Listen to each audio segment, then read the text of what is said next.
일반 종교는 인간이 신을 찾아가지만 기독교는 신이 인간을 찾아가는 종교라는 말씀을 드릴 때 그 근거 성경 구절로 요한복음 15장 16절의 말씀을 제시했습니다. 즉 너희가 나를 택한 것이 아니요 내가 너희를 택하여 세웠나니.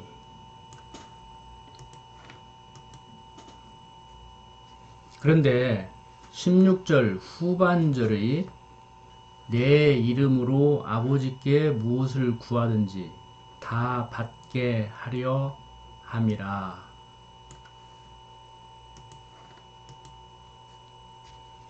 이 말씀이 기독교를 기복 종교화 되게 하는데 일조를 했다고 말씀드렸습니다. 이 시간에는 요한복음 15장 1절부터 17절까지 말씀을 대략적으로 살펴본 후에 기독교인들은 예수님의 이름으로 무엇을 구하든지 다 받을 수 있는지, 그렇지 않으면 기독교의 기도는 무엇을 구해야 하는지에 대해서 말씀드리고자 합니다. 요한복음 15장 1절부터 17절까지 내용은 예수 그리스도와 성도와의 관계를 포도나무와 그 가지의 예를 들어 설명하고 있는 내용입니다. 그런데 먼저 요한복음 15장 1절부터 2절의 말씀을 보면은 나는 참 포도나무요 내 아버지는 농부라. 무릇 내게 붙어있어 열매를 맺지 아니하는 가지는 아버지께서 그것을 제거해 버리시고 무릇 열매를 맺는 가지는 더 열매를 맺게 하려 하여 그것을 깨끗하게 하시느니라. 이 말씀은 하나님 앞에서 어떻게 살아야 하는가라고 질문을 던져놓고 살아가려는 분들에게는 오해하기 쉬운 말씀입니다. 이 내용을 성도가 어떻게 살아야 하는가라고 질문을 던져놓고 성경을 읽는 성도들은 이 내용을 이해할 때 열매 맺지 않는 가지는 잘라버린다. 그러니까 나무에서 잘려지지 않으려면 열매를 맺어야 한다고 생각합니다. 그러나 조금 더 읽어보면 가지가 포도나무에 붙어 있지 아니하면 스스로 열매를 맺을 수 없음같이 너희도 내 안에 있지 아니하면 그러하리라. 나는 포도나무요 너희는 가지라. 그가 내 안에 내가 그 안에 거하면 사람이 열매를 많이 맺나니 나를 떠나서는 너희가 아무것도 할 수 없음이라.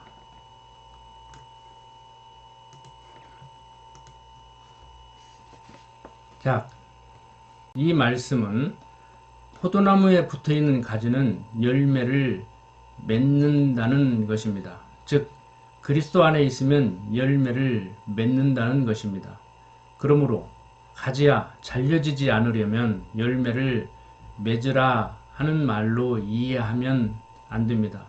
이는 그리스도에게서 끊어지지 않으려면 열매를 맺어야 한다고 이해하면 안 된다는 말이기도 합니다. 여기에서 또다시 질문이 생길 수 있습니다. 가지가 나무에 달려 있으면 열매는 맺겠지만 좋은 열매를 맺어야지 나쁜 열매를 맺으면 잘라버리지 않겠는가 하는 질문입니다. 그러나 나무와 가지와의 관계를 조금 더 깊이 들여다보면 가지는 가지의 의사에 의하여 나무에 달려있게 되는 것이 아닙니다. 나무가 가지를 달고 있는 것입니다. 그리고 가지는 가지의 의사에 의하여 좋은 열매, 나쁜 열매를 맺는 것도 아닙니다. 나무가 가지에서 열매를 맺게 하는 것입니다. 또한 성경은 내게 붙어 있어 열매를 맺지 아니하는 가지는 아버지께서 그것을 제거해 버리신다고 말씀하셨지, 나쁜 열매 맺는 가지는 제거한다고 하지도 않았습니다. 그러므로 요한복음 15장 1절부터 2절의 내게 붙어 있어 열매를 맺지 아니하는 가지는 아버지께서 그것을 제거해 버리신다는 말씀은 열매 맺지 않으면 잘라버리니까 달려지지 않으려면 열매를 맺어야 한다는 말로 이해하면 안 됩니다. 이 말씀은 열매 맺지 않으면 잘라버리니까 잘려지지 않으려면 열매를 맺어야 한다는 행동을 강조하는 말씀이 아니라 가지가 나무에 달려있으면 열매는 맺어진다는 그리스도와 성도와의 관계를 설명하기 위한 말씀입니다. 그런데 농부와 포도나무 비유를 들어 설명하면서 내게 붙어 있어 열매를 맺지 아니하는 가지는 아버지께서 그것을 제거해 버리신다는 말씀으로 시작함으로 인해서 글을 읽을 때 오해를 하게 되는 것입니다. 가지는 가지 마음대로 열매를 맺을 수 있으며 가지는 가지 마음대로 나무에 달려 있을 수 있는 것처럼 오해를 하게 됩니다. 그리고 너희가 내 안에 거하고 내 말이 너희 안에 거하면 무엇이든지 원하는 대로 구하라. 그리하면 이루리라.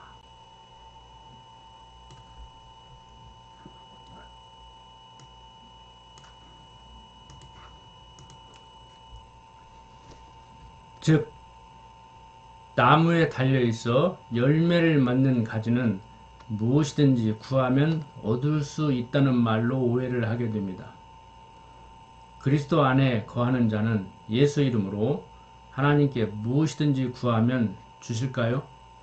나무에 달려있는 가지가 다른 열매를 맺을 수 있는가요? 포도나무에 달려있는 가지는 포도 열매를 맺을 것입니다. 마찬가지로 그리스도 안에 있는 성도는 그리스도의 열매를 맺을 것입니다. 이는 육신적인 것을 구하게 되는 것이 아니라 하나님의 뜻이 이루어지기를 구한다는 말과도 같습니다. 그렇기 때문에 요한복음 15장 16절부터 17절까지의 이 말씀도 너희가 나를 택한 것이 아니요 내가 너희를 택하여 세웠는데 그 이유는 너희로 가서 열매를 맺게 하고 또 너희 열매가 항상 있게 하기 위한 것이라고 이해를 해야 됩니다. 또한 내 이름으로 아버지께 무엇을 구하든지 다 받게 하려 함이라 라는 말씀 역시 그리스도의 이름으로 하나님의 뜻하는 바를 무엇이든지 구할 때 다 받게 된다는 말로 이해해야 합니다.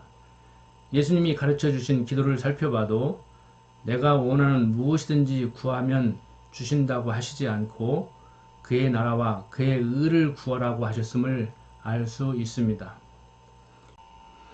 요한복음 15장 1절부터 17절의 말씀은 농부가 포도농사를 지을 때의 상황을 들어 그리스도와 성도와의 관계를 설명하고 있는데 성도가 그리스도에게서 끊어지지 않으려면 어떻게 살아야 하는가 라고 질문을 던져놓고 성경을 읽는 데로부터 오해하게 되는 것입니다. 오늘날 많은 교회에서 기도 만능을 말하고 있습니다.